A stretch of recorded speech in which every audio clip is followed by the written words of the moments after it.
በመላው የክርስትና እምነት ተከታዮች ዘንድ አሁን በጣም ከባዱ የሚስተዋለውን ነገር እንደው ብናገር ደስ ይለኛል። ማመንስ ሰይጣንም ያምናል ነው ነገሩና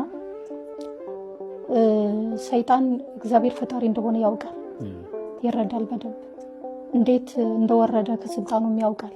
እግዚአብሔር ኃያል እንደሆነም ያውቃል፣ ፈራጅ እንደሆነም ያውቃል። ችግሩ ሰይጣን ህይወት የለው ምግባር የለው። የሰይጣን ችግር የምግባር ጉድለት ነውና እንደው እምነት ካለኝ ጸድቃለሁ ሰዎች ከሰይጣን እንዲማሩ ፈልጋለሁ።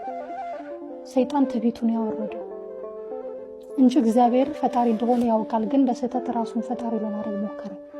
በጉልበት በትዕቢት መንፈስ ማለት ነውና ክርስቲያን ማለት እንደ ክርስቶስ የሚኖር ነው፣ ክርስቶስን የሚመስል ነው። ከስሙ ስትነሳ ክርስቲያን ማለት የክርስቶስ አካል ማለት ነው፣ የክርስቶስ የሆነ ሰው የክርስቶስ ወገን ማለት ነው እንጂ እንደው በክርስቶስ የሚጠራ ግን ክርስቶስን የማይመስል ማለት አይደለም።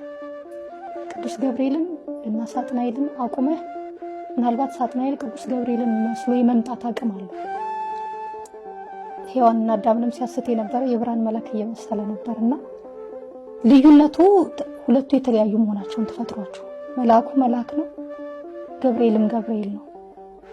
ስራቸው ግን ይለያቸዋል። ሰይጣን አስመሳይ ነው፣ ውሸታም ነው፣ ትዕቢተኛ ነው፣ ምግባር የለውም። ገብርኤል ደግሞ የብርሃን መልአክ ነው፣ ትክክለኛ እግዚአብሔርን የሚያገለግል እረፍት የሌለው እንደ ስሙ የብርሃን መልአክ የሆነ ቅዱስ መልአክ ነው።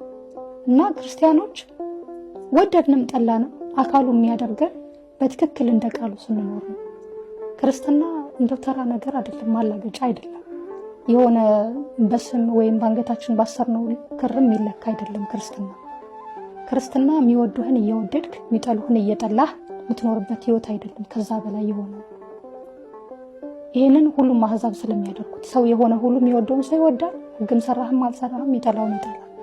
ክርስቲያን ስትሆን የሚለየው ምንድነው ካልከኝ የሚወድህን ሰው በወደድክበት የፍቅር መጠን ልክ የሚጠላህን ሰው መውደድ ነው። ክርስትና ልዩ የሚያደርገው የገፋህን ሰው ሲወድቅ አይተኸው ሄደህ ማንሳት መቻል ነው። የገፋህን ሰው ክርስቶስ እየገፉት ስለነሱ ይጸልይ ነበር። ክርስቶስን መምሰል ማለት በህይወት መኖር ነው። የሚጠላህን ሰው ብዙ ፍቅር ሰጥተህ ወደ ፍቅር መንገድ ማምጣት ክርስትና። ያንተ የሆነውን ነገር የወሰደብህን ሰው ያለህን እንደገና ጨምረህ መስጠት ነው ክርስትና። ዋጋ ያስከፍላል። ዝም ብለን የምናወራው አይደለም፣ ዋጋ ያስከፍላል። የምትኖረው ነው።